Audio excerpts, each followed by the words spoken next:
Ce film de réinformation à but non lucratif est basé sur des faits et des preuves apportés par des historiens diplômés dont les travaux n'ont jusqu'ici jamais été dévoilés dans un documentaire. Ce film dévoile une vérité occultée depuis des siècles.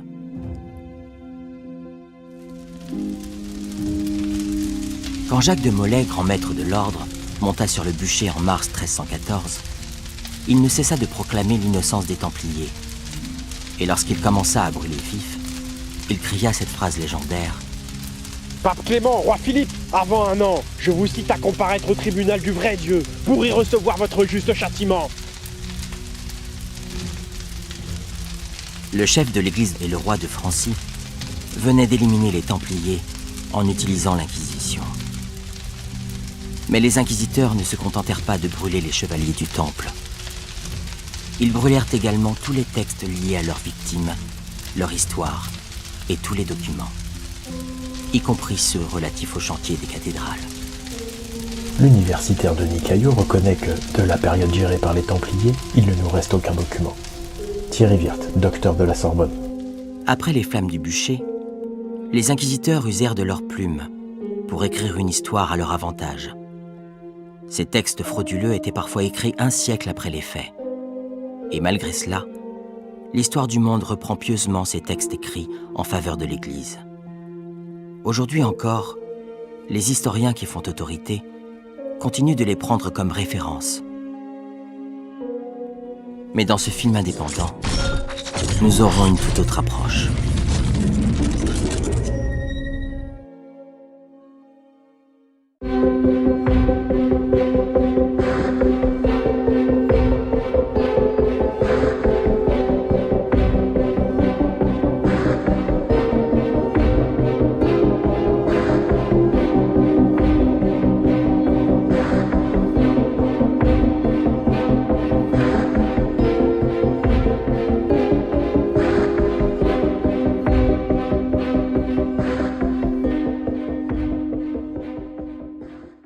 Les Templiers sont des chevaliers. L'ordre du Temple fut créé en 1118 et dura jusqu'à leur arrestation en 1307. Si les Templiers déchaînent les passions, c'est que leur apparition coïncide avec une soudaine accélération civilisationnelle. Cette évolution fut si rapide qu'elle engendra pas moins de 150 cathédrales. Jamais l'Occident n'avait vu d'aussi beaux et grands monuments de toute son histoire.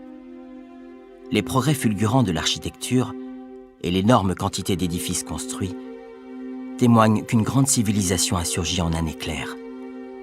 Les premiers responsables sont les Templiers.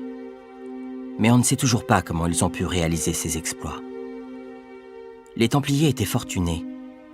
Ils avaient une banque et la capacité de battre monnaie. Leur puissance économique leur permit notamment de financer la construction des cathédrales. Mais d'où venait l'argent ? C'était sans précédent, devenir aussi puissant aussi vite. Ils ont notamment réformé le christianisme, en rétablissant le culte de Marie, qui supplanta celui de Jésus pour devenir le culte principal. Mais pour quelle raison ?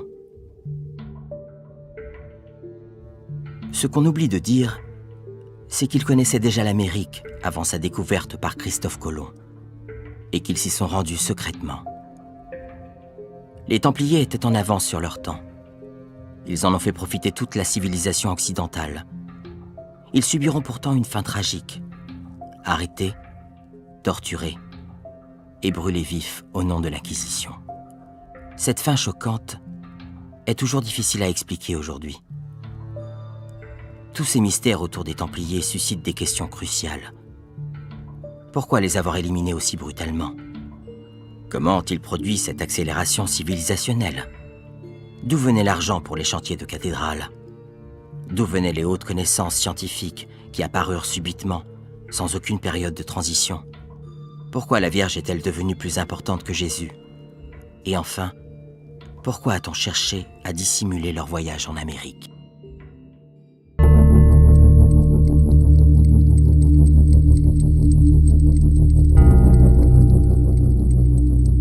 Quand les Templiers sont arrêtés en 1307, ce qui leur est reproché est uniquement religieux.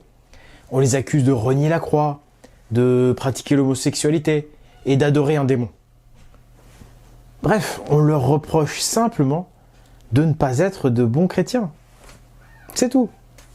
Aucune des accusations faites contre les Templiers n'a été prouvée. Les procès menés par l'Inquisition sont inéquitables et cruels. Les inquisiteurs se sont octroyés le droit de torturer les accusés autant qu'ils le voulaient, jusqu'à obtenir des aveux. En dehors de leur confession, il n'existait aucune preuve de leur mauvais comportement, aucun indice matériel, ni aucun témoin. Plus le mensonge est gros, plus il passe. Là, le mensonge est si gros qu'il doit bien contenir une part de vérité. Un véritable simulacre de tribunal où les abus de pouvoir étaient légion. Le plus étrange, c'est que dans l'histoire officielle, les Templiers apparaissaient comme des défenseurs de la chrétienté. Ils auraient fait les croisades. Alors pourquoi les inquisiteurs chrétiens auraient éliminé les meilleurs serviteurs qu'ils n'aient jamais eus, allant jusqu'à brûler vif le grand maître de l'ordre et plusieurs de ses confrères? Qui a tiré avantage de ces atrocités?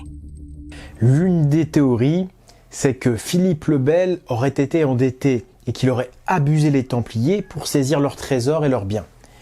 Il aurait donc été un peu le seul responsable.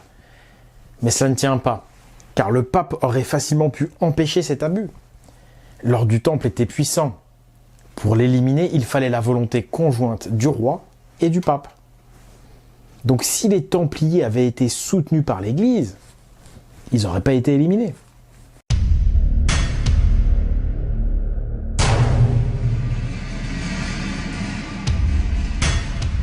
De nos jours, les cathédrales continuent d'impressionner les visiteurs. Au XIIe siècle, elles paraissaient futuristes et subjuguaient la population. Alors là, je suis en train de me briser la colonne vertébrale. Il faut savoir que la hauteur, c'est à peu près 120 mètres de mémoire. Hein. C'est à cette époque que l'ingénierie fait un prodigieux bond en avant. Depuis la Rome antique, l'architecture avait stagné, voire régressé. Rien n'avait été construit de significatif depuis plus de 1000 ans. Soudain, ces immenses vaisseaux de pierre ont surgi dans le royaume franc. En moins de 100 ans, il est mis en chantier plus de 80 cathédrales et 50 grandes églises d'une taille inimaginable, à une époque où les maisons n'ont jamais plus de 3 étages. On ne peut que se poser la question du comment, tant sur le plan technique que financier. Mais d'où venait l'argent pour financer ces nombreux chantiers pharaoniques ? Au Moyen-Âge, le bâtiment est ce qui coûte le plus cher. Alors comment des bourgades de 10 000 habitants comme Chartres, Reims ou Amiens, qui avaient à peine les moyens de construire une piscine, ont pu soudainement s'offrir le luxe de cathédrales gigantesques? Les cathédrales ont immédiatement bénéficié d'une architecture de pointe, l'architecture gothique. L'ingénierie gothique a contribué à repousser les limites de la gravité. La hauteur du plafond mise en rapport avec l'épaisseur des murs a joué un rôle déterminant. Le gothique réalise le double exploit d'atteindre des hauteurs vertigineuses tout en amincissant les murs, leur donnant cette incroyable verticalité et ces nombreuses et lumineuses baies vitrées. L'optimisation technique est extrême, digne de la meilleure ingénierie moderne. Nous ne sommes pourtant qu'au début du XIIe siècle, et en matière d'architecture, entre le rien du Moyen-Âge et le gothique des Templiers, il n'y a pas eu de construction intermédiaire qui pourrait expliquer ces progrès. Alors, d'où les Templiers tenaient-ils leur connaissance scientifique? Si l'on s'en tient à l'histoire officielle des Templiers, l'ordre a été créé pour protéger les pèlerins allant vers Jérusalem, et on prétend que le financement des cathédrales a été fait grâce à des donations. De nombreuses et très généreuses donations. Les gens ont commencé à offrir d'énormes sommes d'argent et à faire de nombreux dons à l'ordre du Temple. Cette version est cependant contredite par les historiens, qui reconnaissent que dans le royaume, il n'y avait pas le 10e des richesses nécessaires au projet. Cette version tente de cacher la véritable source de financement de l'ordre. Toutes les théories sur le financement des cathédrales par les bourgeois locaux sont fausses. En réalité, c'est la monnaie d'argent frappée par les Templiers qui va financer les cathédrales. Les Templiers inondent le royaume franc d'une monnaie d'argent. Jacques de Mailleux. Les Templiers étaient un ordre militaire, dont la fonction principale était de protéger et de financer les bâtisseurs de cathédrales. C'est ce que toute personne qui s'intéresse aux Templiers comprend rapidement. Une fois arrivé à ce point du raisonnement, c'est toute une littérature ésotérique qui se déploie au regard de l'intéressé. Il existe toute une littérature alternative sur les Templiers qui globalement nous raconte que les chevaliers de l'ordre étaient les gardiens de précieux secrets et d'une mystérieuse connaissance. On dit que les Templiers auraient découvert ces connaissances à Jérusalem entre 1118 et 1127 lors de leur fouille des sous-sols des ruines du temple de Salomon. Mais le problème de cette théorie, c'est qu'il n'existe aucune trace archéologique du temple de Salomon. Aucune. Il n'y a aucune preuve de l'existence du temple de Salomon. On prétend aussi que les chevaliers auraient dû garder secret ce qu'ils auraient trouvé à Jérusalem. Parce qu'ils auraient trouvé des choses en rapport avec l'Arche d'Alliance, avec la vie de Jésus. Mais tout ça, c'est que de la spéculation religieuse, car aucun de ces éléments ne repose sur la moindre preuve archéologique. En fait, c'est du prosélytisme déguisé en histoire, tout ça. La crédibilité du christianisme. Pourquoi ? Parce que la crédibilité donc du christianisme repose sur la crédibilité de la Bible, et donc de Jérusalem qui est son lieu saint. Ce qu'on constate, c'est que ces théories, elles sont à l'avantage de l'Église catholique. Donc, c'est-à-dire à l'avantage de ceux qui ont éliminé les Templiers par l'Inquisition. Il y a donc toutes les chances pour que ces théories soient en fait celles des inquisiteurs. Si les Templiers ont bel et bien foulé le sol américain, ce ne sont pas eux qui ont découvert l'Amérique les premiers, mais les Vikings. Il y a une telle profusion de preuves archéologiques que cette vérité ne pouvait être tue. Ce fait fut officialisé par le président américain Barack Obama, qui créa le Leif Erikson Day, un jour férié en la mémoire du Viking qui découvrit l'Amérique du Nord, Leif Erikson. Mais leur découverte de l'Amérique du Sud, elle, est toujours occultée. C'est le professeur Jacques de Mayeux, de l'Université de Buenos Aires, en Argentine, qui prouva dans les années 70 que les Vikings avaient découvert et civilisé l'Amérique du Sud 5 siècles avant Christophe Colomb. Si ces découvertes n'ont pas encore été révélées au public, elles ont été récemment reconnues dans le milieu historique.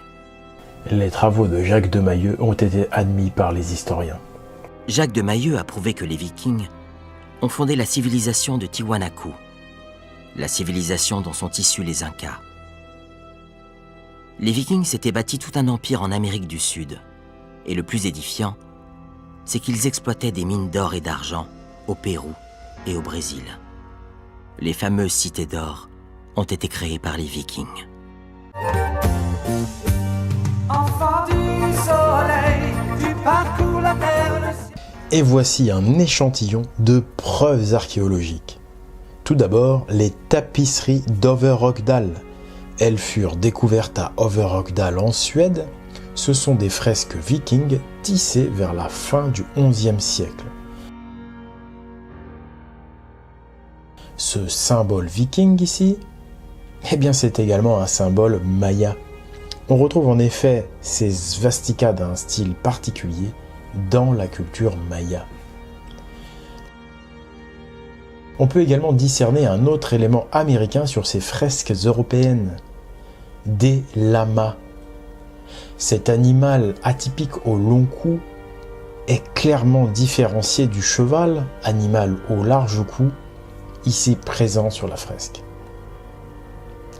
Mais comment en l'an 1000, les tisseuses normandes pouvaient-elles connaître cet animal qui n'existait qu'en Amérique du Sud et qui était inconnu en Europe ? Ensuite, nous avons l'estoc germanique. Jacques de Mayeux a retrouvé dans la cordillère des Andes, entre le sud de Tiwanaku et le nord de l'Argentine, une arme d'acier à la lame tranchante, une arme courante chez les peuples germaniques du Moyen-Âge, mais inconnue des Espagnols. Qui plus est, cette arme comportait une inscription runique très claire de 4 caractères. Les milliers d'inscriptions runiques du Paraguay et d'ailleurs. Jacques de Mayeux a relevé de très nombreuses inscriptions runiques en Amérique du Sud, ainsi que des symboles et des emblèmes celto-nordiques. La similitude entre les tympans de la cathédrale d'Amiens et la porte du soleil de Tiwanaku. Cette porte du soleil que l'on retrouva couchée et brisée à Tiwanaku contenait une frise qui reproduisait précisément, d'après Jacques de Mayeux, la sculpture du tympan de la cathédrale Notre-Dame d'Amiens. Il y a aussi le menhir d'Uxmal. La culture du peuple Totonac. Les Totonacs sont un très vieux peuple amérindien. Ils affirment même avoir bâti la cité de Teotihuacan, une cité qui comporte d'impressionnantes pyramides. Or, les Totonacs sont imprégnés de culture celto-viking. Sur cette statue, on retrouve un drakkar. Sur celle-ci, la rune Ing ou Ingvaz.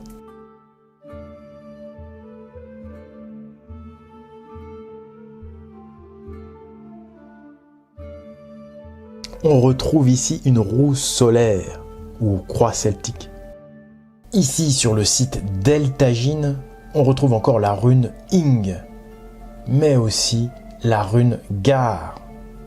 La rune Gar est une rune du Footork anglo-saxon qui symbolise la lance d'Odin, entre autres. Et enfin, il y a cette bien sympathique mais néanmoins curieuse tradition des voladors. C'est un rituel dont l'origine exacte a été oubliée, mais dont la pratique est toujours très populaire. Il s'agit pour 4 participants de se pendre par les pieds à un poteau. Mais dans la tradition pure, ce poteau doit en fait être un tronc d'arbre, spécialement coupé pour l'occasion. Ce tronc d'arbre doit être érigé au centre du village au printemps pour effectuer la cérémonie. Cette tradition correspond à celle de notre arbre de mai, une tradition celte encore pratiquée dans certains villages d'Europe. Mais là où c'est clairement original, c'est que les 4 participants doivent se pendre par les pieds et rester la tête en bas, pendus à ce mât. Ce qui nous ramène inéluctablement à la tradition viking. Dans la mythologie nordique en effet, Odin, le dieu principal, se pend à un arbre par les pieds et reste la tête en bas pendant 9 nuits pour découvrir le secret des runes. Quand on recoupe avec les éléments runiques précédemment montrés, il paraît évident que cette tradition des voladors est célébrée en la mémoire d'Odin, le dieu des Vikings.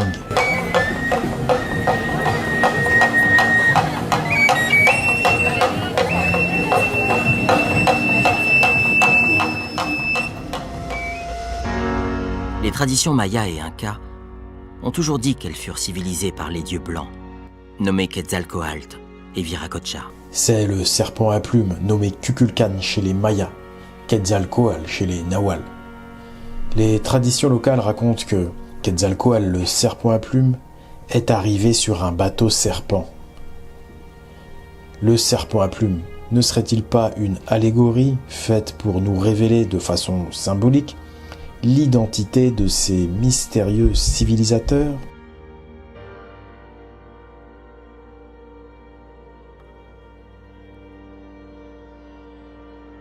Ils étaient des prêtres savants qui furent divinisés plus tard dans la religion. Tout ceci est désormais prouvé et reconnu, mais personne n'en parle. On veut manifestement nous cacher que les Vikings exploitaient les mines d'or et d'argent d'Amérique du Sud. Peut-on alors supposer que l'argent des Templiers venait des cités d'or? C'est en 967 que le chef viking Ullman débarque au Mexique, soit plusieurs années avant Leif Erikson.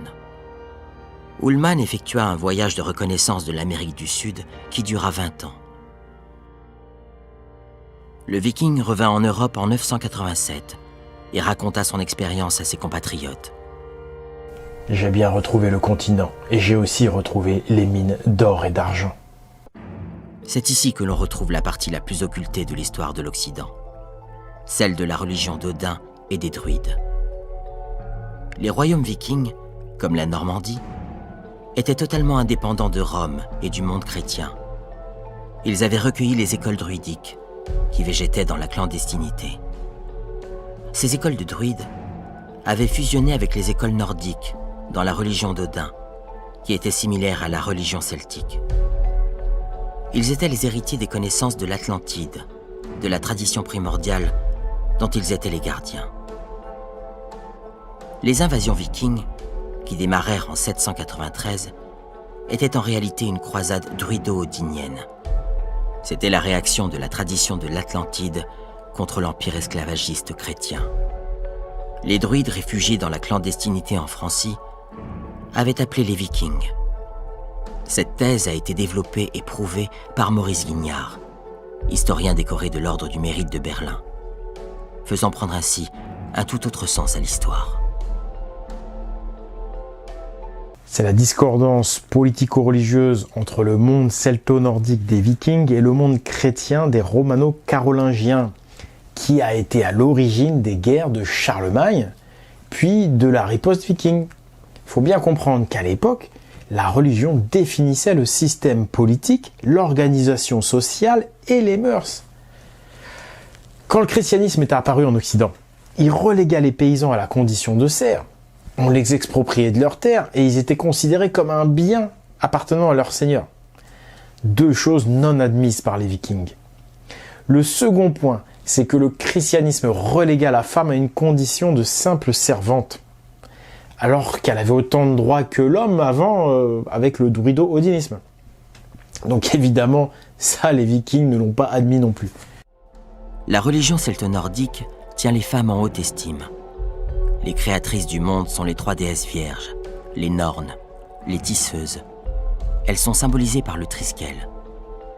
Mais cette religion païenne était également liée aux assemblées locales démocratiques. Ces profonds désaccords sont à l'origine du conflit entre l'Empire chrétien et les Vikings, dont les invasions furent en réalité une croisade odinienne. Les Vikings s'installaient toujours dans des terres où ils étaient attendus et soutenus par des minorités locales qui préféraient la loi d'Odin à celle de Jésus. Les Vikings étaient des croisés. Ils rétablissaient la liberté pour les paysans et pour les femmes partout où ils prenaient le pouvoir.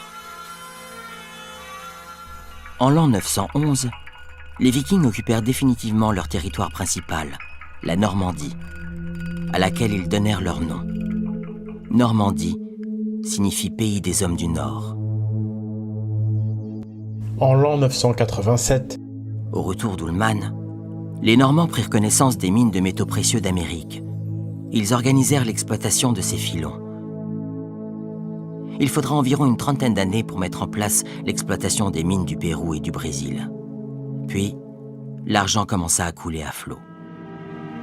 Dès l'année 1020, les Normands ont investi massivement dans la construction des premières cathédrales. La confrérie druido-odinienne avait décidé d'utiliser l'argent d'Amérique pour pérenniser dans la pierre la foi en les déesses vierges, épouses d'Odin. Il faut rappeler que les églises, contrairement aux idées reçues de la propagande chrétienne, peuvent aussi être païennes. D'ailleurs, le mot église vient du grec ecclésia, qui veut dire assemblée. La fameuse assemblée démocratique, si chère aux Vikings. Les druides et la religion d'Odin venaient tout juste de réchapper à l'inquisition chrétienne. Ayant failli disparaître, ils profitèrent de ce revirement de situation en leur faveur pour marquer d'une trace indélébile leur foi persécutée. À partir de 1020, la Normandie bâtit soudainement de nombreuses cathédrales et églises, dédiées aux dieux et aux déesses vierges.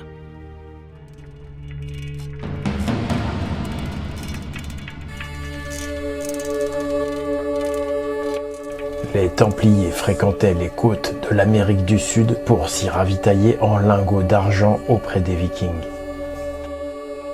La première construction des Templiers, c'est la basilique de Vézelay en Bourgogne.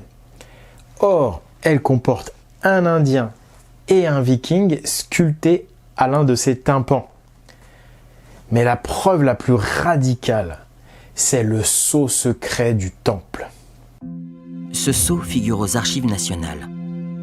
Il avait été saisi par Philippe le Bel, lors de l'arrestation des Templiers. Le sceau comporte la mention « Secret du Temple ». Il était apposé sur un document adressé au grand maître de l'ordre par un commandeur inconnu. Ce qui laisserait à penser que le grand maître recevait secrètement des directives d'un commandeur inconnu qui signait par l'apposition de ce sceau secret. Le sceau révèle l'appartenance religieuse du commandeur, ainsi que le secret américain. On reconnaît ici la rue nodale, emblématique d'Odin. Et ici, la roue solaire celto-viking. Et voici un Indien d'Amérique, avec sa coiffe de plumes et son arc. Ce sont bien les loges odiniennes de Normandie qui commandaient l'ordre des Templiers. Un ordre financé par l'argent de l'Amérique. Voici l'autre sceau secret des Templiers, celui du grand maître. On voit qu'il contient 3 triangles. Or, ces 3 triangles sont l'emblème du dieu Odin. Ces 3 triangles sont souvent représentés de façon stylisée en nœuds, ce que l'on appelle un Valknut.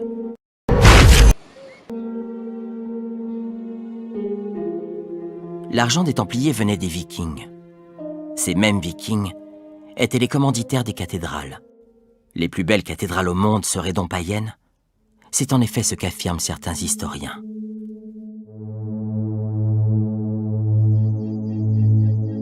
C'est en Normandie que sont apparues les toutes premières cathédrales, et ce, 1 siècle avant qu'elles n'apparaissent en Francie.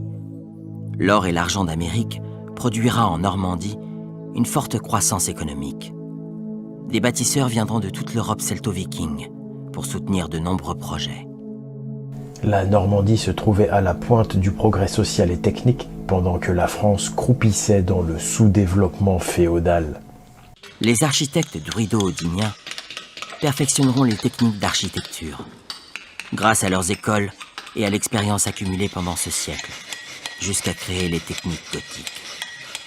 Les premières cathédrales sont d'architecture romane, et elles battent des records de hauteur. En 1056, à Coutances, la première grande cathédrale est achevée. Elle a une hauteur sous voûte de 22 mètres, ce qui est très conséquent pour l'époque. Cette première cathédrale de Coutances, dédiée à la déesse Notre-Dame, épouse d'Odin, et mère de Balder, comporte un signe odinien très reconnaissable, les 3 triangles d'Odin. Il y a aussi la rune mère, à Galles, les 3 cercles qui sont liés au triskele et à la trictra. Une trictra qui est le symbole dominant de ces magnifiques vitraux de la cathédrale de Sées. Les architectes odiniens pousseront jusqu'au bout les limites de l'architecture romane. Ils vont ensuite réfléchir à une nouvelle technique architecturale qui leur permettra de rehausser encore les voûtes. Cette architecture révolutionnaire, qui doublera la hauteur des voûtes, c'est l'architecture gothique. L'architecture gothique se distingue par 2 inventions majeures, les voûtes sur croisées d'ogives et les arcs-boutants, qui remplacent les butées romanes pour soutenir les murs. Ces 2 inventions ont été créées en Normandie par le savant islandais Seymund Sigfusson. Une information attestée dans les archives des loges odiniennes, divulguées par Maurice Guignard. Wikipédia confirme que les premiers arcs-boutants sont bien normands. Arc-boutant, inventé vers la fin de la période romane dans l'architecture normande. Il en est de même pour les croisées d'ogives. Il y a peu de controverse pour considérer que les premières voûtes d'ogives parfaitement constituées sont celles du monde anglo-normand. Les premières voûtes sur croisées d'ogives sont créées à Lessay, vers 1090. Les voûtes d'ogives de l'abbaye Sainte-Trinité de Lessay en Normandie, dans le département de la Manche, que l'on peut dater avec certitude d'avant 1098. La seconde cathédrale à bénéficier des croisées d'ogives est celle de Durham, en Angleterre normande. Puis, c'est l'abbatiale de Caen qui est dotée d'ogives, dès 1115. Les croisées d'ogives furent inventées à l'abbaye de Lessay vers 1090, puis c'est la cathédrale normande de Durham en 1113 qui en est équipée. Puis c'est l'abbaye de Caen dont les ogives sont achevées en 1115. Lorsqu'en 1135 commence le premier chantier avec ogives en Francie, les ogives normandes avaient déjà été achevées depuis plus de 40 ans. Les faits sont là. Pourtant, L'histoire officielle prétend que le gothique a été inventé en 1135, en Île-de-France, à la cathédrale de Saint-Denis. C'est à l'aide de verbiage et en jouant sur les mots que l'on tente inlassablement de nous faire croire que le gothique est une invention latine et chrétienne. Alors là, on a une démonstration flagrante de l'influence du Vatican sur l'histoire. Ça, c'est la sourde guerre religieuse, la guerre occulte menée par le Vatican, qui est un suprématiste judéo-chrétien, contre tout ce qui est celto-viking. Et là, on les a pris en flagrant délit de manipulation. Entre la reconnaissance de l'ordre des Templiers en 1129 et le démarrage du premier chantier d'ogive en Francie en 1135, il y a un lien de cause à effet. Mais la première grande cathédrale à bénéficier des nouvelles techniques, faisant figure de cathédrale gothique de référence avec une hauteur sous voûte de 37 mètres, c'est Notre-Dame de Chartres. Or, à l'époque, Chartres se trouvait en Normandie. Ce que l'histoire officielle écrite par les inquisiteurs nous cache, c'est que Chartres était normande.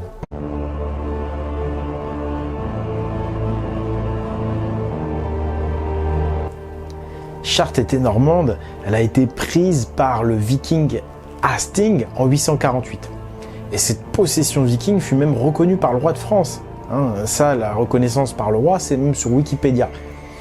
Et Chartres, elle est bien restée viking jusqu'à la fin de la Normandie indépendante, c'est-à-dire jusqu'en 1204. Chartres reçut même une très forte immigration norvégienne. La ferveur odinienne y était importante. Les chrétiens qui osaient s'y aventurer étaient souvent persécutés. L'école de Chartres fut fondée en 1006 par l'évêque odinien Fulbert. Son nom vient du norrois et signifie « ours de la prêtresse ». L'école de Chartres fut le centre intellectuel de l'Occident au Moyen-Âge. C'est ici qu'étaient formés les brillants architectes des cathédrales. Les preuves de la nationalité normande de Chartres sont nombreuses. On peut en observer sur la cathédrale. Tout d'abord, il n'y a aucune croix latine, ce qui écarte l'hypothèse d'un édifice catholique. Il n'y a effectivement aucune croix latine taillée dans la pierre. Aucune. Par contre, il y a beaucoup de runes et beaucoup de symboles celto-nordiques. Les symboles, c'est aussi un langage hermétique. Et pour revenir à Simon Sigfusson, l'inventeur de l'architecture gothique, eh bien sa statue, elle se trouve sur le portail occidental de la cathédrale de Chartres. Et c'est grâce à l'hermétisme qu'on va prouver tout ça. À cet endroit, on trouve un personnage avec le look d'un savant, d'un druide. Les officiels, eux, disent que c'est Pythagore. Mais ça, c'est parce qu'ils sont soumis à l'idéologie judéo-chrétienne anti-viking. Si on compare avec la statue du vrai Pythagore ici à gauche, on s'aperçoit qu'il y a de grosses différences entre les deux personnages. Le vrai Pythagore n'a pas les cheveux longs, il porte un chapeau. Et si on prend le temps d'observer les traits du visage, la morphologie, on s'aperçoit que le personnage de Chartres a un visage beaucoup plus anguleux et Pythagore a un visage plus fin. Parce qu'en réalité, ce personnage, c'est pas Pythagore, mais Simon Sigfusson. Parce que sur cette statue est apposée sa signature runique hermétique. Regardez bien sur le bracelet de ce personnage, c'est la rune Sovilo. La rune Sovilo qui correspond à la lettre S, initiale de Simon Sigfusson. Il y a deux façons de tracer la rune Sovilo, et cette façon-là, c'est la signature de Simon Sigfusson. D'après Maurice Guignard, cette façon-là, c'est également une double Sovilo, ce qui correspond donc aux deux initiales de Simon Sigfusson. Sigfusson portait également cette signature sur sa tenue de druide, comme on peut le constater lors de sa cérémonie d'intronisation à l'école de Chartres. On voit bien ici cette ligature runique Simon Sigfusson, Sovilo. Il faut savoir que tous les druides et tous les godis et les Alwyn, les druidesses, sur leur tenue, ils portaient leur signature runique propre. Et donc cette rune Sovilo, avec ce style particulier, c'est vraiment la signature associée à Simon Sigfusson. Et c'est bien parce que cette signature runique elle est hermétique que cette statue n'a pas été détruite par les inquisiteurs. Parce qu'il faut savoir qu'à Chartres, il y a énormément de statues qui ont été détruites. Et toutes les statues qui étaient explicitement vikings, elles ont été détruites. Je pense à ces nombreuses statues où il y avait des guerriers avec des casques à cornes. Toutes les statues à casque à cornes, elles ont été détruites. Et donc, il faut bien comprendre l'utilité de l'hermétisme. Ça permet de sauvegarder la vérité en la dissimulant.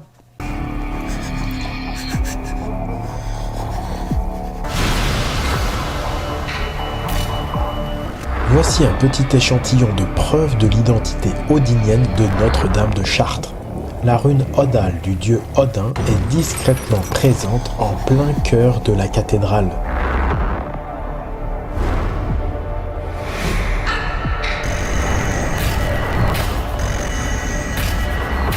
Tout comme la rune Ing. Il y a encore d'autres runes à l'intérieur de la cathédrale, plus ou moins hermétiques.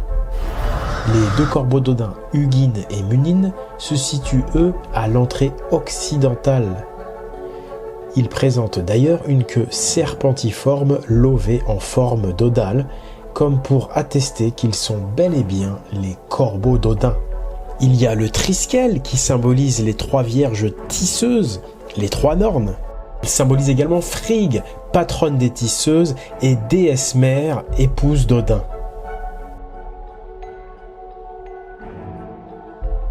Il y a la Trictra qui symbolise le lien entre les trois tisseuses et Odin, entre Frigg et Odin.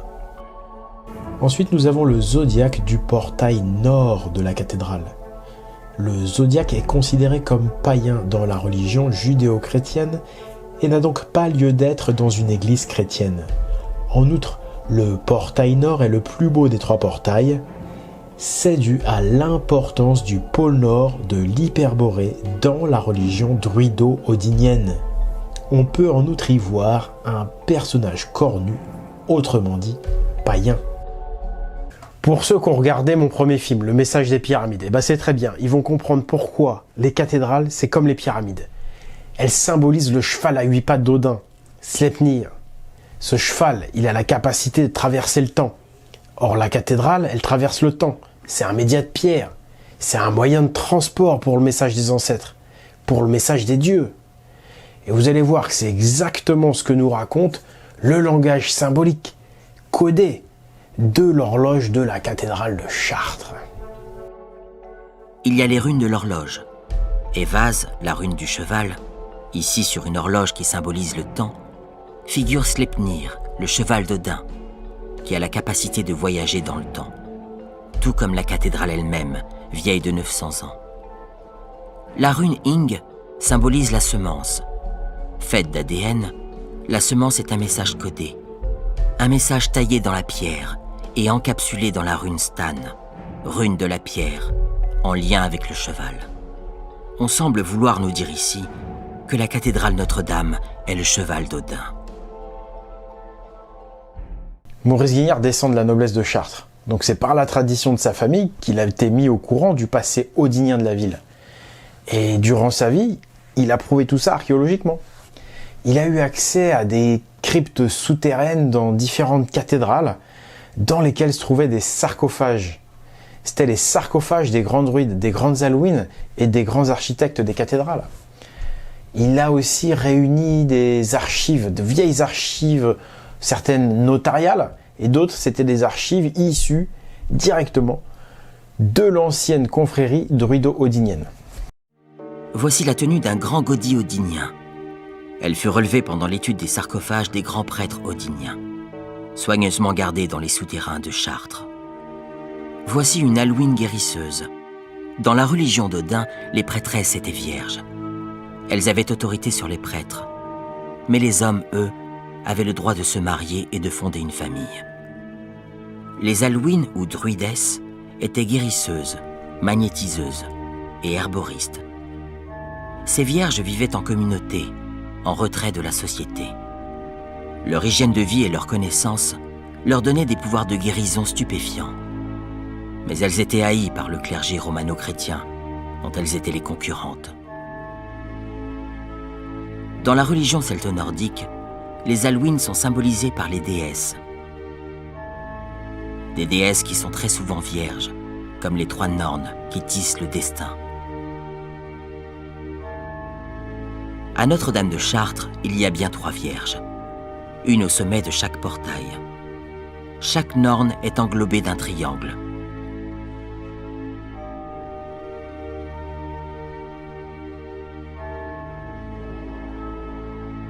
Il en résulte 3 triangles, soit le symbole d'Odin. On retrouve ces 3 triangles ici. Odin est nommé le Très-Haut dans l'Edda, la mythologie nordique, et il se trouve ici, très haut. En effet, ce personnage qui domine le portail occidental est borgne, comme Odin, et il se tient ici sur un octogone, c'est-à-dire sur un polygone à 8 côtés, 8 comme les 8 pattes de Sleipnir. C'est une manière symbolique de représenter Odin sur son cheval à 8 pattes. Ce portail central est la copie d'un endroit que la mythologie nordique appelle Hlidskjalf, le trône depuis lequel Odin et son épouse Frigg la tisseuse peuvent voir tout ce qu'il se passe dans le monde.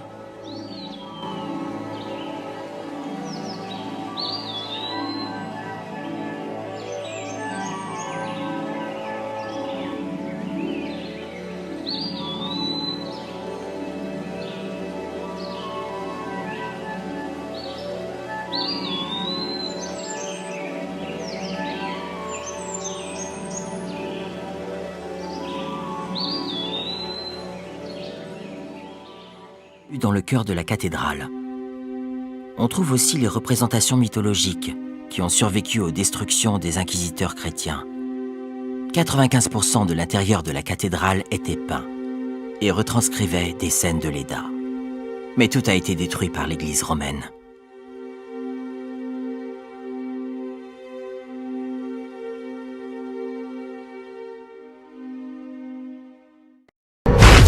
Alors maintenant, je vais avoir le plaisir de vous dévoiler mes découvertes hermétiques. Je vais notamment vous révéler le secret de la croix d'Hendaye et le secret du chrisme.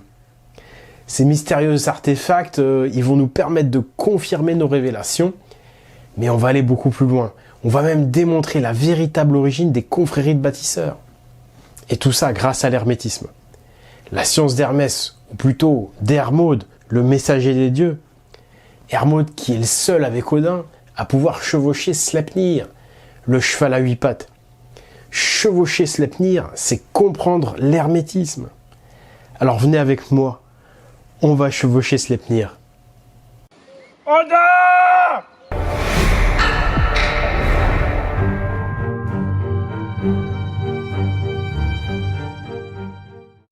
Voici un chrisme, un symbole ésotérique mystérieux. Les érudits essaient de le décoder sans toutefois y parvenir. Sur le chrisme se trouve un signe tout aussi mystérieux.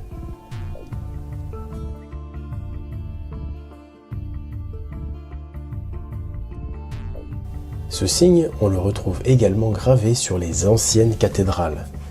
Mais ça, les érudits du chrisme ne l'ont jamais remarqué. Le signe servait de signature aux anciens bâtisseurs.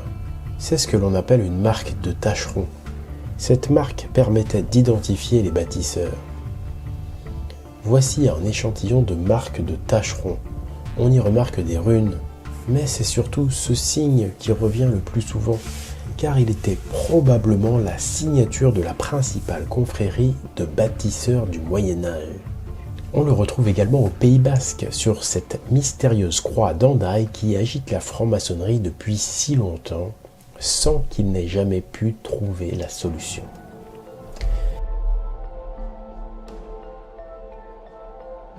Notre signe ressemble beaucoup à celui-ci, qui symbolise le compas et l'équerre. Est-ce que notre mystérieux signe pourrait également symboliser un compas et une équerre? Tout à fait, puisque c'est un signe lié aux bâtisseurs de cathédrales, qui utilisent le compas et l'équerre. Les deux signes sont donc jumeaux. Ce signe a été repris au XVIIIe siècle par la franc-maçonnerie qui en a fait son emblème. car les francs-maçons prétendent être les héritiers des anciens bâtisseurs dont il faut remonter l'origine au temple de Salomon de Jérusalem, point de vue qu'ils partagent avec la chrétienté. Sur les cathédrales et églises, ce signe est de loin le plus répandu parmi les anciennes signatures, et si l'on regarde dans les hauteurs des clochers et dans les charpentes d'époque, on s'aperçoit qu'il est souvent entouré de runes et de symboles celto-nordiques. Les runes se retrouvent seulement dans les combles et les clochers difficiles d'accès, loin des yeux du public. Ces difficultés d'accès les auraient-elles protégés des inquisiteurs et des gratteurs de signes ? Ces symboles vikings dérangent car ils contredisent la thèse de l'identité judéo-chrétienne du signe et donc de l'origine prétendument moyen-orientale des anciens bâtisseurs, une thèse défendue par les francs-maçons et la chrétienté. On remarque que sur certains chrismes, notre signe semble comme pendu. Revenons à Hendaye, une ville qui se trouve à l'extrémité sud-ouest de la France, au Pays Basque, dont l'emblème, la croix basque, n'est pas sans rappeler la svastika des Mayas et de la tapisserie normande d'Overrockdale. Le signe apparaît 4 fois au sein de ce qui a tout d'une roue solaire, parfois appelée croix celtique. Et ce symbole se trouve en compagnie du soleil des Mayas.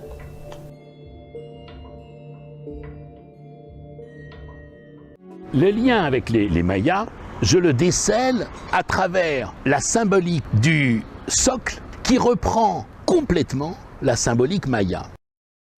Et c'est une croix, comme beaucoup de croix de cimetière, annonciatrice d'une part de l'Apocalypse et en même temps l'espérance que certains d'entre nous seront sauvés. Ils pensent qu'à une certaine période, la terre pourrait basculer dans ce qui est prévu dans la religion comme étant l'Apocalypse. Et que cet Apocalypse, il a été une fois par l'eau, il pourrait être par le feu, il sera certainement par le feu.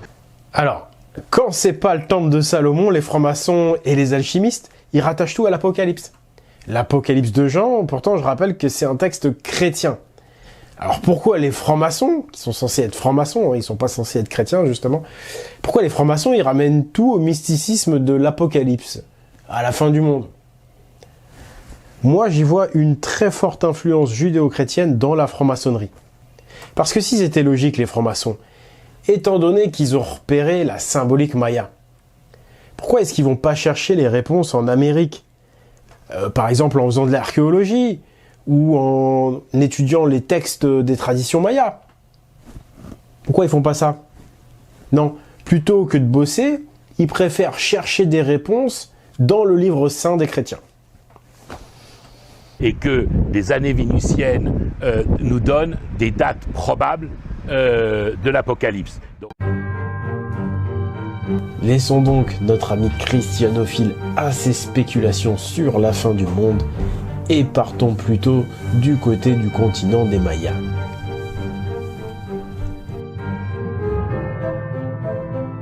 Rappelez-vous les runes des Totonacs, cousins des Mayas. Regardez bien.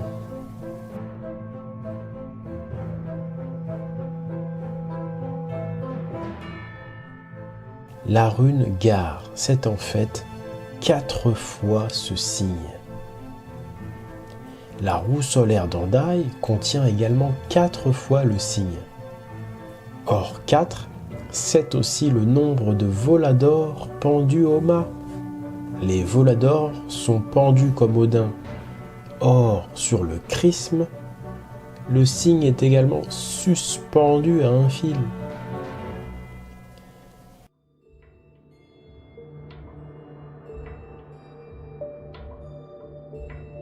Les 4 voladors et la rune Gar sont incontestablement liés à la croix d'Hendaye et au chrisme.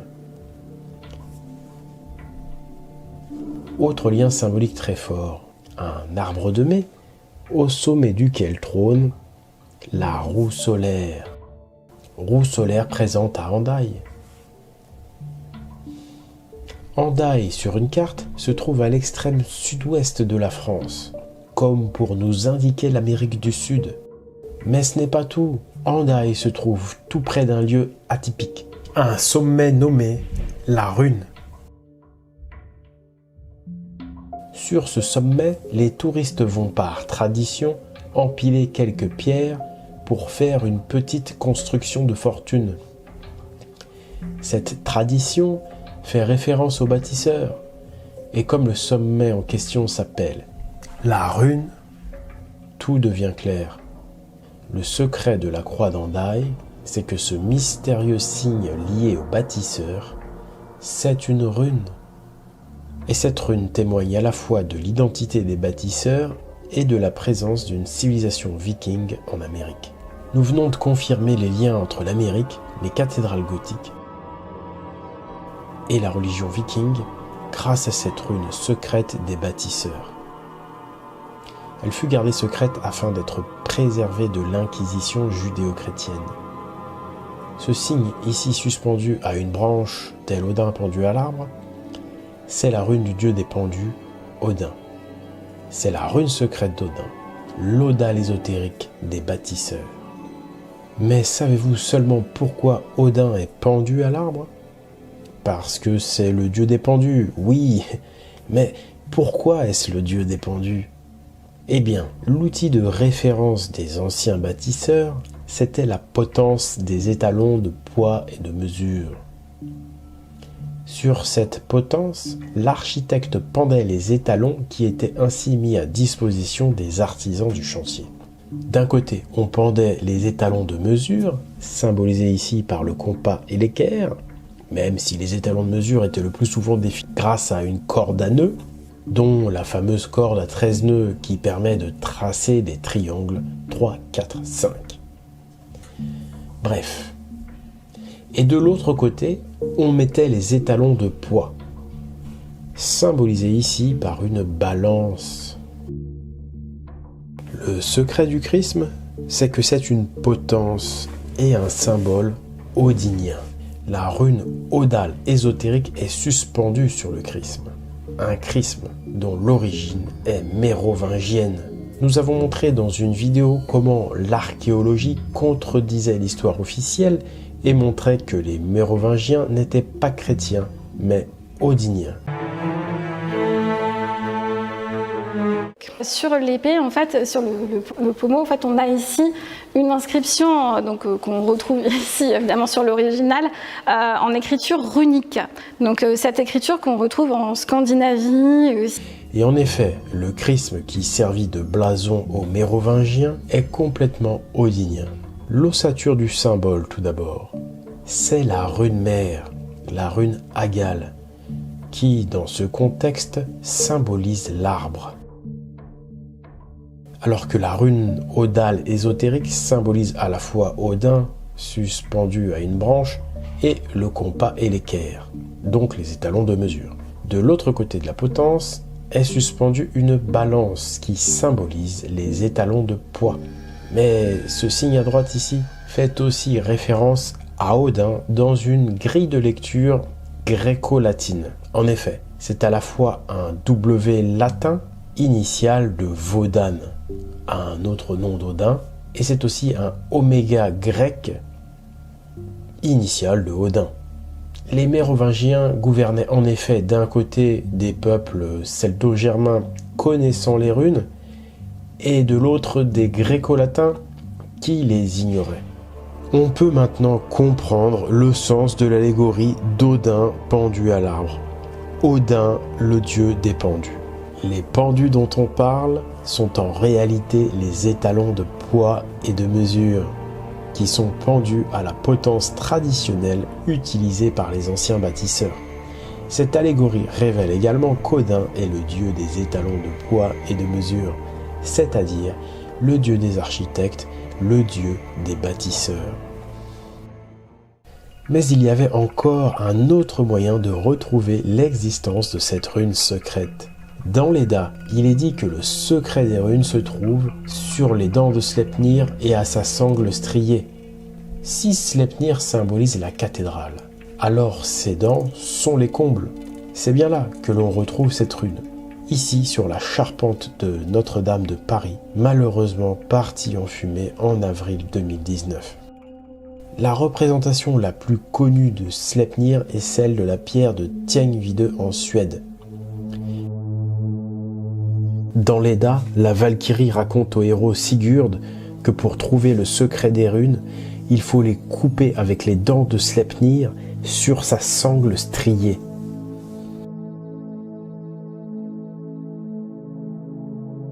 Les 8 pattes du cheval d'Odin y sont dessinées à l'aide de droites, comme pour nous indiquer des runes. Et tout près de ce qui serait sa sangle, on retrouve l'Odal classique et l'Odal secrète. On y retrouve également la Ing des statues Totonac. La rune Ing symbolise d'une manière générale la semence et la descendance.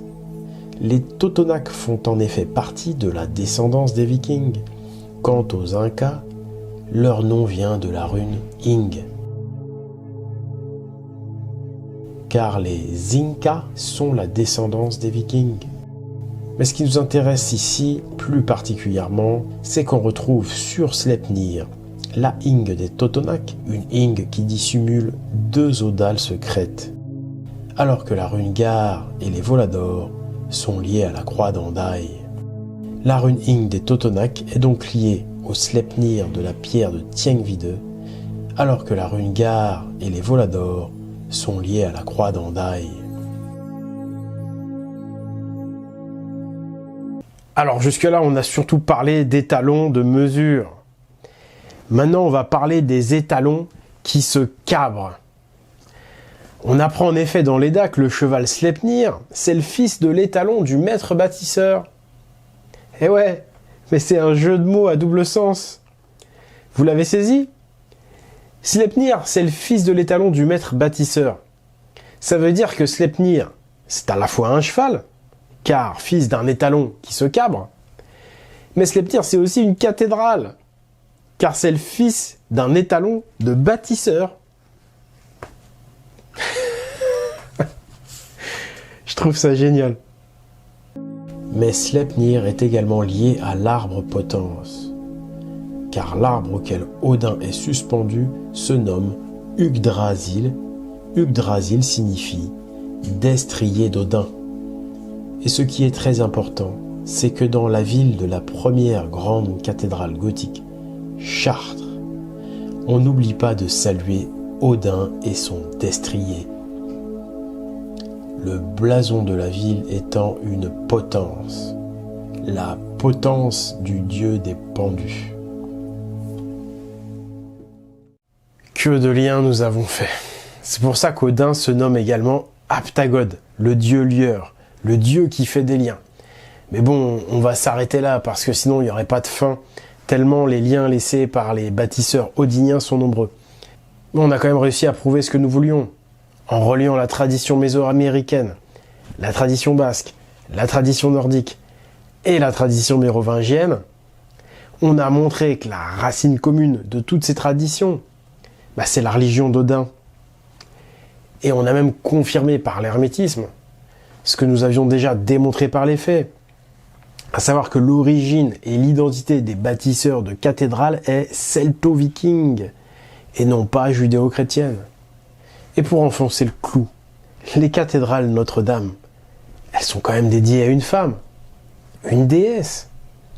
Or, aucune déesse n'existe dans les religions abrahamiques. Alors que dans la tradition celto-viking, les femmes peuvent être divines. Les femmes, elles peuvent aussi avoir de grandes responsabilités, notamment dans la prêtrise. C'étaient les Vierges Sœurs, les Alouines et les Druidesses qui avaient tout pouvoir sur l'or et l'argent d'Amérique. Cette organisation à pouvoir partager entre hommes et femmes, mais des femmes vierges, c'était celle de la tradition hyperboréenne. Et c'est pour ça que ces cathédrales s'appellent Notre-Dame, en l'honneur de ces vierges qui, dans l'histoire, malheureusement pour elles, furent persécutées d'abord par les Romains, puis par les chrétiens.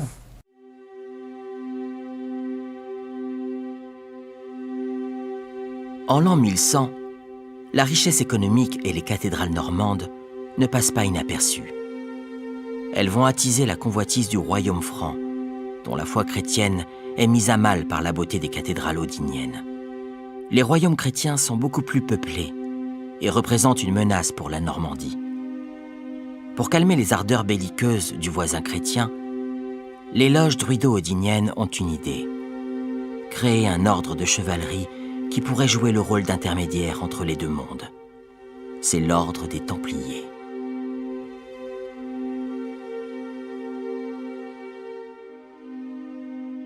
Alors là, les druides et les godis odiniens, ils se sont dit, bon, les chrétiens sont jaloux de nos cathédrales, ils voudraient profiter du développement économique. Eh ben, on va partager notre trésor avec eux. On va même partager notre savoir-faire architectural. Et c'est comme ça qu'on va pouvoir répandre à nouveau la foi en les dieux et les vierges de la religion primordiale, celle des philosophes, celle qui nous tient à cœur, celle qui va permettre à la justice, à l'égalité de se répandre, celle qui va répandre les assemblées démocratiques. Les Normands voient ici l'opportunité de répandre à nouveau la religion primordiale dans tout l'Occident. Ils proposent alors aux chrétiens de bâtir des cathédrales mixtes, où les deux cultes, odinien et chrétien, pourraient être librement pratiqués.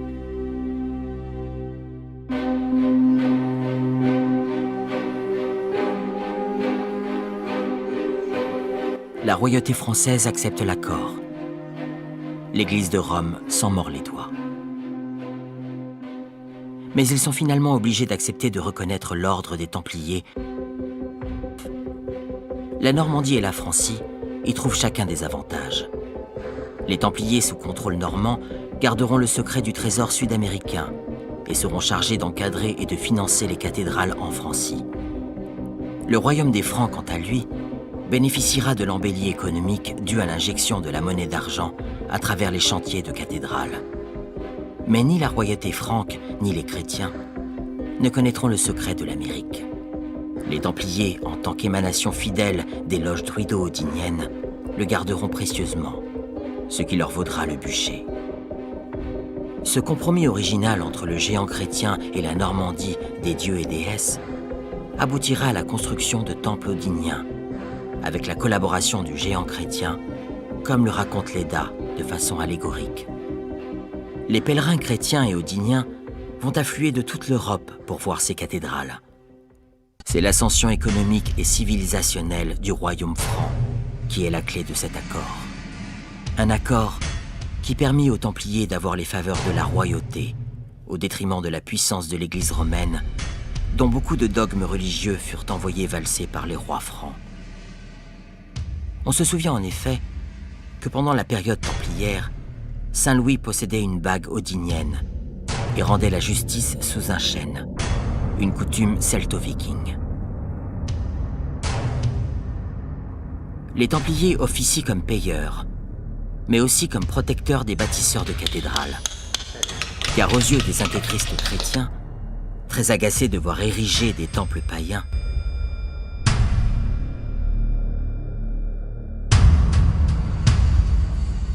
les bâtisseurs sont considérés comme des adorateurs de démons, méritant l'Inquisition. Voilà qui nous rappelle la fin tragique des Templiers. Pape Clément, roi Philippe, avant un an, je vous cite à comparaître au tribunal du vrai Dieu pour y recevoir votre juste châtiment. Le pape Clément V mourra d'une maladie du ventre un mois plus tard, et Philippe le Bel mourra dans la même année. Mais qui était ce vrai Dieu dont parlait Jacques de Molay? Les Templiers étaient-ils odiniens? Oui, alors on nous dit les Templiers étaient chrétiens, c'est évident. La preuve, c'est qu'ils ont fait les croisades, ils ont été en Terre Sainte au nom de Jésus. Puis tout ça, c'est confirmé par les écrits de Saint Bernard de Clairvaux. Oui, mais Saint Bernard de Clairvaux, d'après l'érudit Jean Ardouin, ces écrits, ils auraient été trafiqués par les fraudeurs de l'histoire. Et puis Jean Ardouin, c'était pas n'importe qui, hein. C'était un homme important et très patient. Il avait d'abord attendu d'acquérir beaucoup de renommée avant de finalement dévoiler son travail. C'était au début du XVIIIe siècle. Et ça lui a valu beaucoup de gros problèmes. Il a fichu sa carrière en l'air pour ça.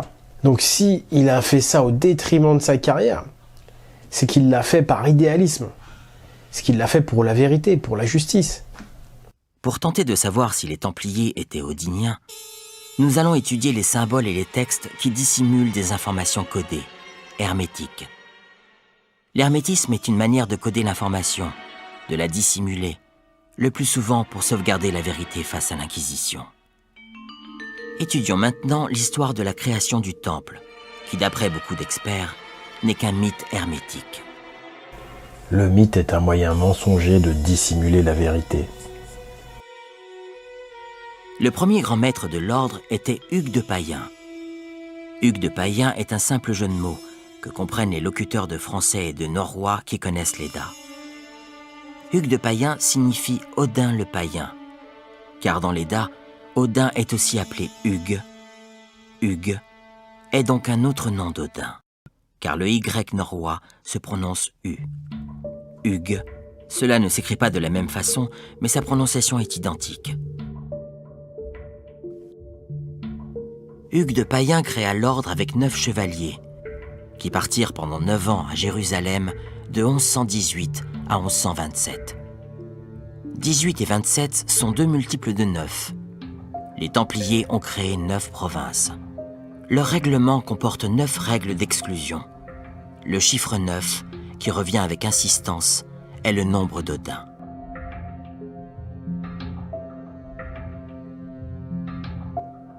C'est aussi le nombre qui apparaît le plus souvent dans l'Edda après le chiffre 3.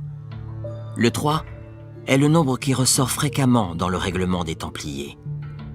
Quant à la véritable croix templière, celle de l'origine, elle est faite de 9 cercles. Encore le chiffre 9 de la tradition odinienne.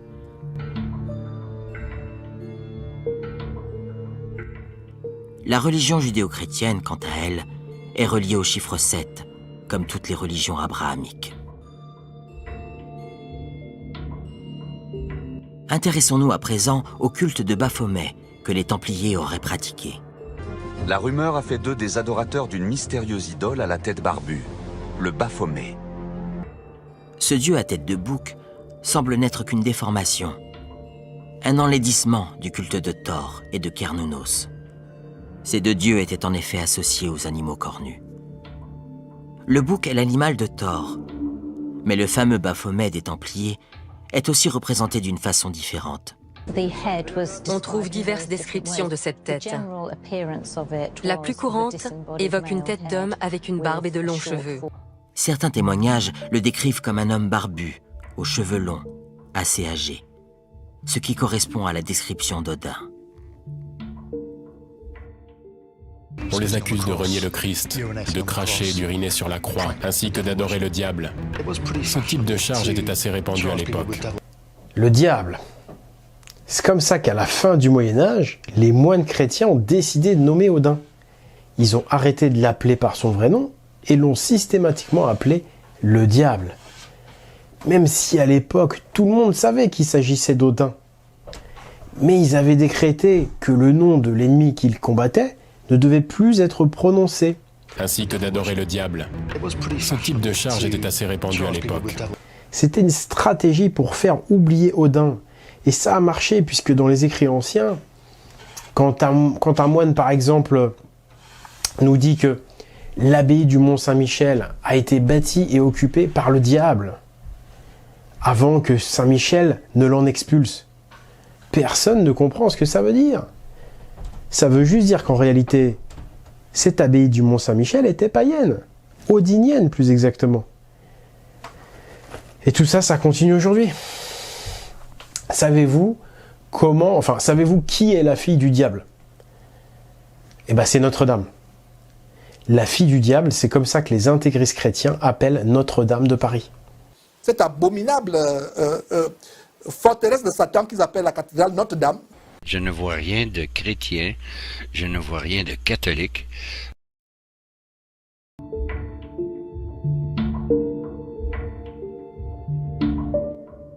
Quant à l'étendard des Templiers, il s'appelle le beau sang. Alors là, en fait, il s'agit d'un jeu de mots, avec beau sang. Tout simplement, si vous dites beau sang à l'envers, ça fait en Beauce. Et la Beauce, c'est la région de Chartres. La Beauce, c'est la vraie origine des Templiers. Avant la Champagne, il y a la Beauce.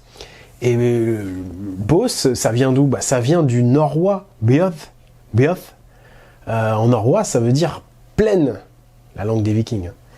Ça veut dire plaine, Chartrand, Beoth. C'est comme ça même que les anciens paysans appelaient la Beauce. Ils disaient Chartrand-Bios. Ils disaient pas la Beauce, ils disaient la Bios. Analysons la croix templière. Comme nous l'avons vu, elle est tracée à partir de 9 cercles.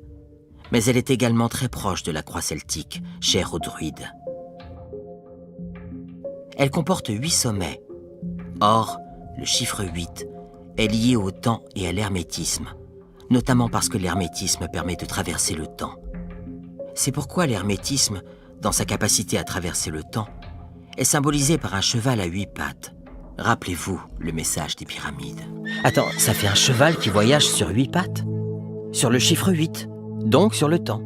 Ah oui, pas bête. Ce qui est amusant, c'est que le sceau commun des Templiers est justement un hermétique cheval à 8 jambes. On constate en effet 2 cavaliers sur le cheval, soit 2 paires de jambes supplémentaires. En ajoutant les 4 pattes du cheval, cela fait 8 pattes, ou 8 jambes.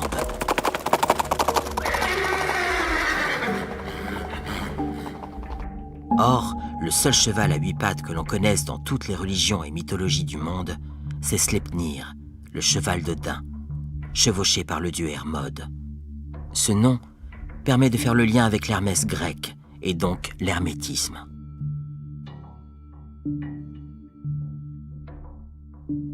La croix à 8 branches des boucliers renforce la présence du chiffre 8. Et ce type de croix rappelle aux Vikings le symbole du heaume de terreur qui orne leur bouclier. Alors que les Templiers étaient secrètement odiniens, ça c'est clair. Mais maintenant, on arrive à se poser la question, est-ce qu'ils auraient pu être odiniens, mais ouvertement, publiquement? Est-ce qu'ils auraient pu assumer tout ça, leur odinisme, publiquement? Ça expliquerait pourquoi à la fin on leur a réservé le bûcher. Parce que ça, c'est un sort réservé aux païens.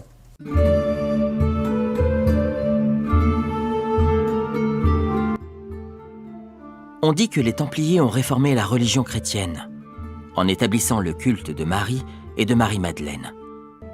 Les cathédrales gothiques sont indéniablement dédiées à une femme qui ne peut être qu'une déesse. Car vu son positionnement au-dessus de Jésus, si la Vierge n'est pas divine, Jésus n'est pas divin non plus.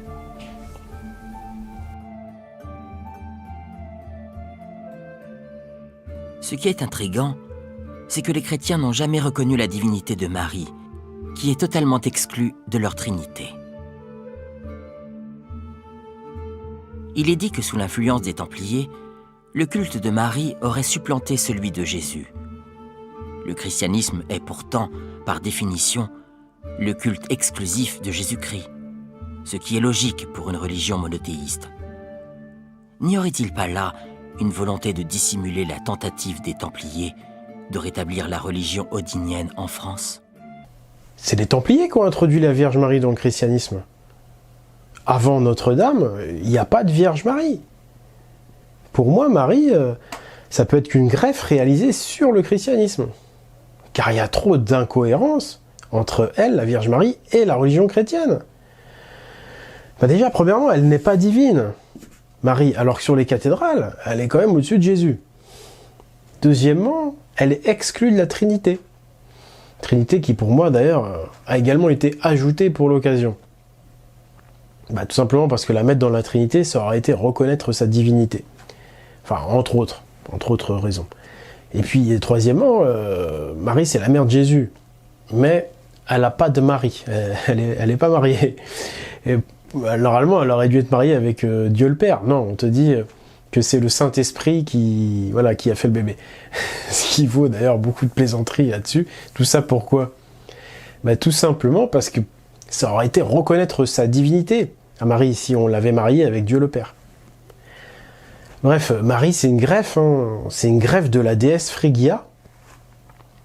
Et c'est la même chose pour Marie-Madeleine, qui est une greffe de la déesse Nana.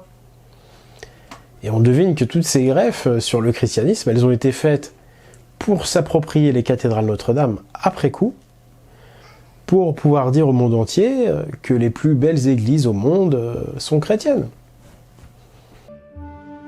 Dans la religion d'Odin, la déesse nommée Frigg ou Freya est la grande déesse vierge et mère, celle à qui les cathédrales Notre-Dame sont dédiées.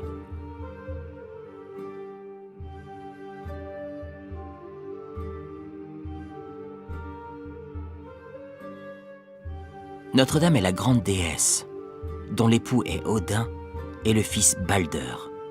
Ce dernier a une épouse, la déesse Nanna.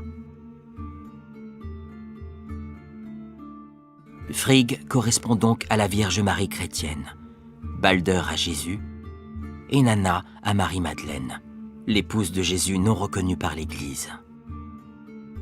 Il y a eu récupération, parce que la correspondance entre les deux religions, elle est trop parfaite. Les chrétiens, ils ont toujours été hostiles aux divinités féminines.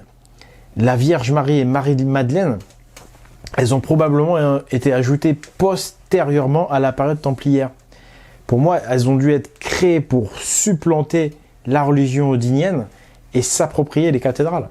Si on se sépare du conditionnement chrétien auquel nous sommes tous inconsciemment soumis, et si on a un minimum de connaissances, des connaissances rudimentaires en mythologie nordique, eh ben, il fait aucun doute que les cathédrales, elles sont radicalement païennes, celto-nordiques.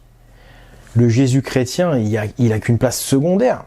Et cette place, d'ailleurs, elle correspond à celle qu'occupe Balder, le fils d'Odin et de Frigg dans la mythologie nordique. Donc ces cathédrales, elles étaient odiniennes, c'est clair. Mais il y avait quand même une place pour Jésus, au nom de la liberté de culte. Il paraît donc évident que le culte odinien, c'était un culte public et populaire. Je vois donc pas pourquoi les Templiers auraient dû cacher leur foi odinienne. Si le public y a droit, pourquoi les Templiers n'y auraient pas droit? Bon, cela étant dit, il devait y avoir des Templiers chrétiens et des Templiers odiniens. Voilà, les deux. Au nom de la liberté religieuse, quoi, tout simplement. Donc, le grand secret des Templiers, ce qu'ils cachaient, en fait, c'était uniquement le secret des cités d'or. Mais pas leur foi, pour moi.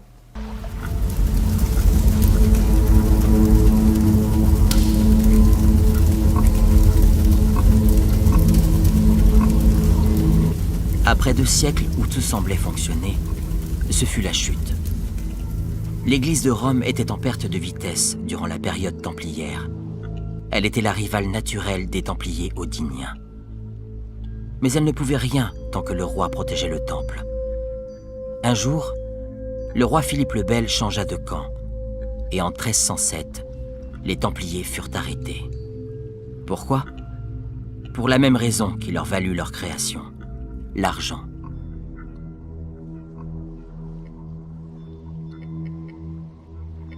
Depuis quelques années, les Templiers ne battaient plus monnaie. Les coffres s'étaient lentement vidés, jusqu'au coffre du temple. En 1290, eut lieu l'effondrement de l'empire viking de Tiwanaku. C'était le principal gisement d'or et d'argent d'Amérique. La cause? Un tremblement de terre qui fut suivi par l'attaque de tribus indigènes contre la cité déjà ruinée par le séisme. L'empire de Tiwanaku ne s'en remettra jamais. Les Templiers non plus. Plus aucune mine ne fut exploitable. Les mines du Brésil, quant à elles, étaient déjà à sec depuis longtemps. L'argent ne coulait plus à flot. Ce cataclysme a totalement précipité la fin de l'exploitation des métaux précieux. Il provoqua en Europe une crise économique sans pareille, et les rois se trouvèrent en grande difficulté financière. Philippe le Bel avait besoin d'argent, certes, mais c'est toute l'économie européenne qui s'était habituée à la monnaie templière et qui se retrouva brutalement en crise. Philippe le Bel commença par saisir les biens et l'argent des Juifs, en 1306. Mais cela ne suffit pas. L'Église de Rome utilisa alors toute son influence pour faire éliminer les concurrents odiniens. C'est donc tout naturellement que l'ordre des Templiers, devenu inutile au roi, fut détruit. Philippe le Bel fit arrêter les Templiers en 1307. Tous leurs biens furent saisis, mais leur trésor n'est plus. Furieux, et avec la collaboration de l'Église, le Bel fait interroger et torturer les Templiers. afin de les contraindre à dévoiler l'emplacement secret des mines d'or et d'argent. Les Templiers ne parleront pas, ce qui leur vaudra le bûcher. Brûler les Templiers sur le bûcher était un signal très fort envoyé à la population, celui d'un retour imminent au christianisme. L'Inquisition prenait le pouvoir et le royaume retournait au strict monothéisme. Mais cette politique d'intolérance religieuse, en pleine crise économique, sera un désastre. Ce choix débouchera sur la guerre de 100 ans, que l'on appelle dans la tradition normande la guerre des Alouines. L'ordre des Templiers fut certes détruit, mais les chevaliers avaient accompli leur mission, transmettre leur message à travers le temps. Les cathédrales Notre-Dame sont le cheval de pierre qui transporte le témoignage du passé odinien de notre pays. Une religion qui protégeait les valeurs démocratiques et la philosophie. Car la religion des dieux et des déesses vikings nous apprend à philosopher, à se prémunir des manipulations, à être libre.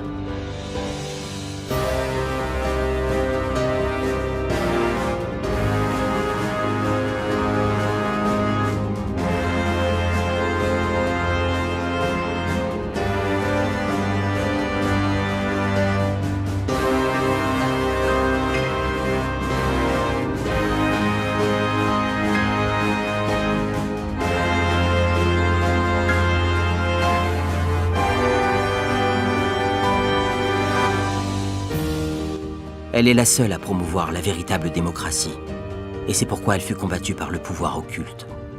Aujourd'hui encore, la religion des Vierges odiniennes, bien qu'inconnue du public, est à nouveau attaquée.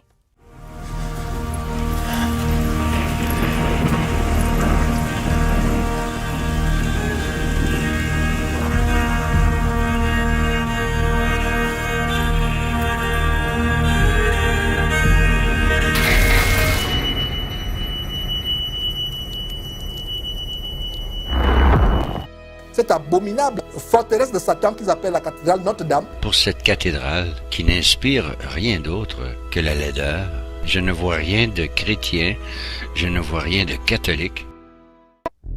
En avril 2019, la charpente de Notre-Dame de Paris a brûlé. La forêt, comme on la surnommait, était d'époque. Elle datait du XIIe siècle et elle était une preuve du passé odinien de la France. Elle comportait en effet les signatures runiques des bâtisseurs.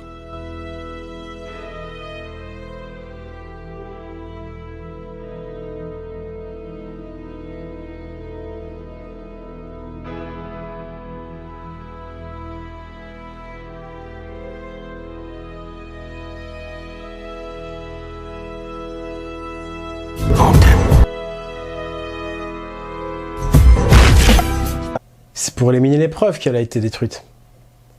On est en plein dans une sorte de guerre religieuse, une guerre occulte. Sur la charpente, il y avait les marques de tâcherons du XIIe siècle, c'est-à-dire les signatures runiques des bâtisseurs odiniens. C'était les preuves de la foi authentique des bâtisseurs et de leur affiliation à des écoles druido-odiniennes.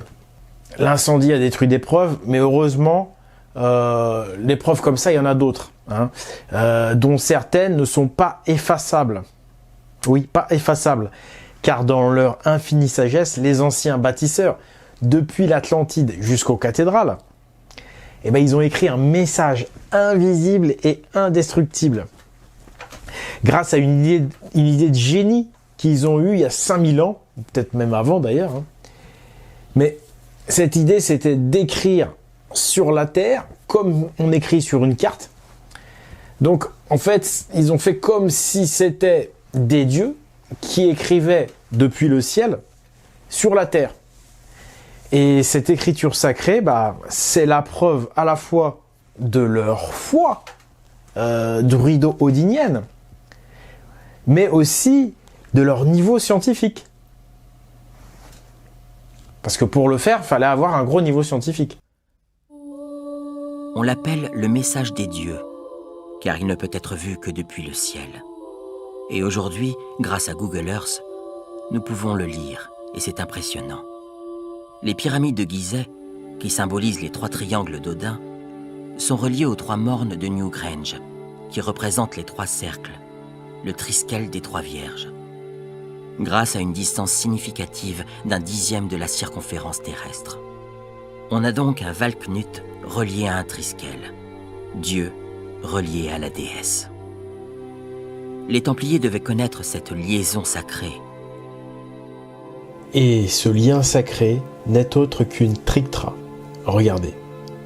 Il y a un lien entre chaque morne et chaque pyramide, soit 3 liens.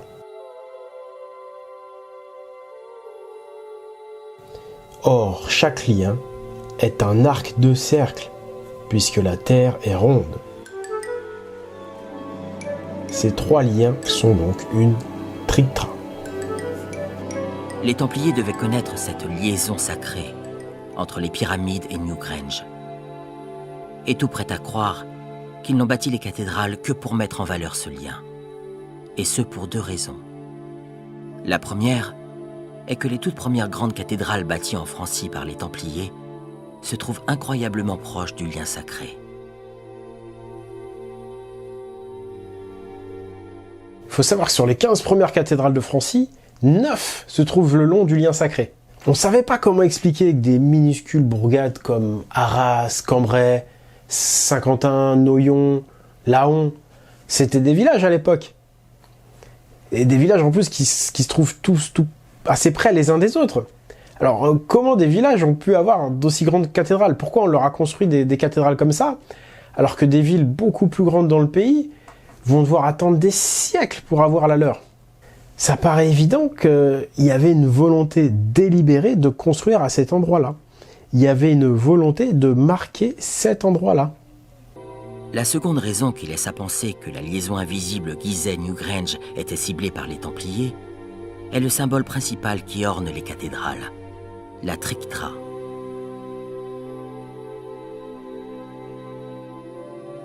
Ce symbole viking vient faire la liaison entre les 3 angles et les 3 cercles.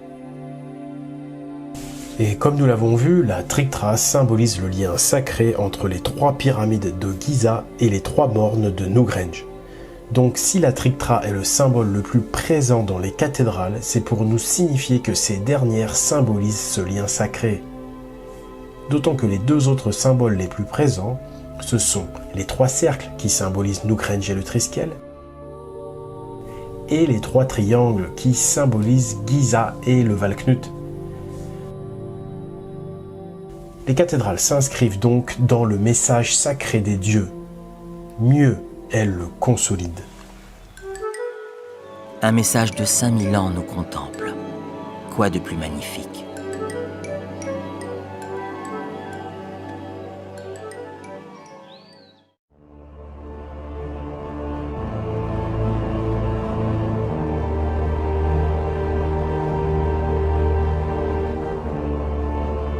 Si l'on étudie l'orientation de Notre-Dame de Chartres, on constate qu'elle est orientée au nord-est, avec un angle qu'aucun chercheur n'a été capable d'expliquer.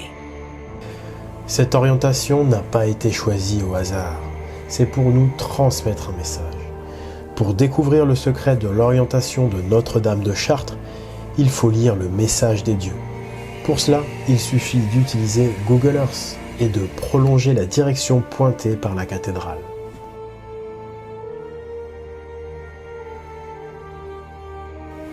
On découvre alors que la cathédrale est orientée vers Verden en Allemagne, mais à l'époque, c'était la Saxe, le pays des Saxons.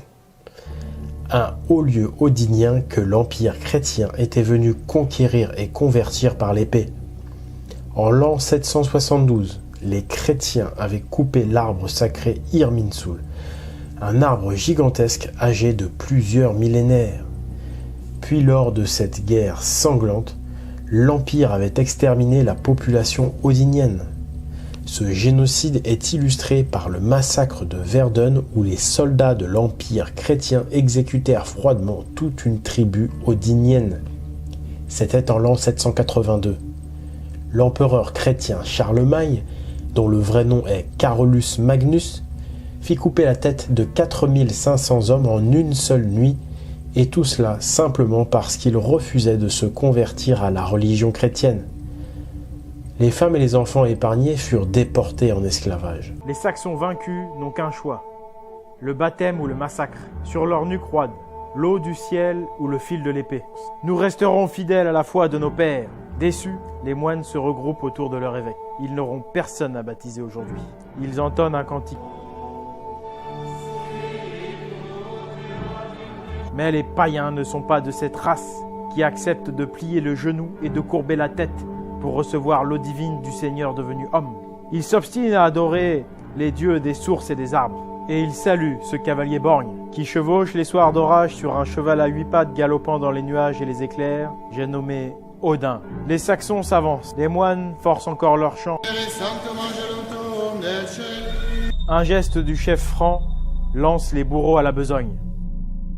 Au nom du Père. Tranchée net, la première tête roule au pied de l'évêque. Cette terre de Zarzenheim ne sera pas arrosée par l'eau de la rédemption, mais par le sang du paganisme. Au nom du Fils. Au nom du Saint-Esprit. Et une troisième tête tombe dans l'herbe haute, qui s'emperle de grosses gouttes rouges. Les Saxons regardent les 3 corps étendus que n'agite plus aucun frémissement. Ce soir, lance un prisonnier, ils participeront au festin des guerriers dans le Valhalla du dieu Odin. Le chant des moines a repris. Alléluia, alléluia. L'évêque s'écrie, tranchez les têtes, glaive du Christ. Tranchez ces 4500 têtes de païens. Dans la nuit, à la lueur des torches, les soldats du roi Charles vont longtemps poursuivre leur terrible besogne. Le fer a raison de ceux qui refusent la croix.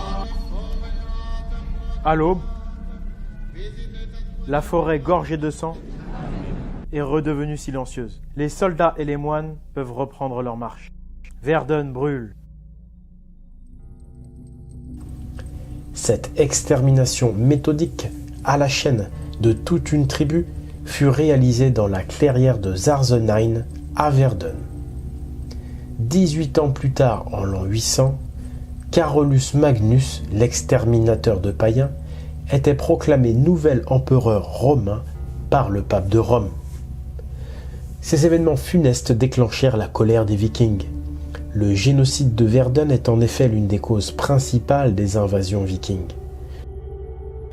3 siècles plus tard, les architectes descendants de Vikings orientèrent Notre-Dame de Chartres vers le lieu du martyre des fidèles à la foi odinienne, la foi des hommes libres qui ont préféré mourir debout que vivre à genoux. C'est par son orientation que la cathédrale de Chartres nous indique son origine spirituelle authentique et qu'elle rend hommage aux martyrs odiniens.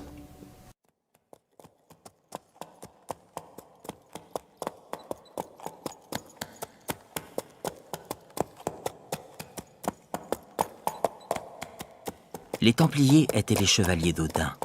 Ils ont bâti Sleipnir. Autrement dit, les cathédrales qui figurent le cheval à 8 pattes d'Odin. La pierre des cathédrales est un média qui traverse le temps. Les cathédrales mettent à disposition de tous un message qui reste à décoder. Comprendre ce message hermétique, c'est chevaucher Sleipnir. Les anciens sages avaient tout prévu. Ils savaient qu'un jour, un homme capable de chevaucher Sleipnir surgirait et ramènerait à la vie le message des bâtisseurs. Ce qui se produit aujourd'hui a été écrit dans l'Edda. C'est dans le Gylfaginning. Alors que les dieux sont complètement abattus suite à la mort de Balder, une situation qui figure la mort de la religion odinienne, un dénommé Hermod le Hardi surgit pour chevaucher Sleipnir. Il part alors en quête et ramène un message venu du passé, le message des Templiers. Un message de sagesse et de vérité, celui de la religion primordiale, celle des pyramides de Gizeh, des mornes de Newgrange et de Notre-Dame. Les cathédrales, ces chevaux de pierre, portent la parole de nos ancêtres, leurs valeurs. Elles portent en leur sein le message des dieux. En comprenant Notre-Dame, nous réalisons la prophétie de l'Edda. Elle prévoyait qu'un jour, Hermod s'incarnerait pour chevaucher Sleipnir et ramener le message des dieux. Un message faisant renaître la religion primordiale pour laquelle les Templiers et les Vikings ont sacrifié leur vie. Nous sommes à ce moment de l'histoire. Notre-Dame, c'est la religion primordiale, une princesse à délivrer. À notre époque où la liberté, la justice et la démocratie sont à l'agonie, la religion primordiale, celle des philosophes, apparaît comme l'ultime chance de régénérer ses valeurs. Pour approfondir, nous conseillons le livre Notre-Dame d'Odin, d'Oleg de Normandie. Ce film a pu être produit et proposé gratuitement grâce aux dons et au bénévolat d'une poignée d'hommes et de femmes. Il reste d'autres films à produire. Pour participer, vous pouvez envoyer vos dons soit via le Tipeee de l'Esprit Viking, soit via l'association Pagans. Votre soutien est une condition nécessaire à la production des films.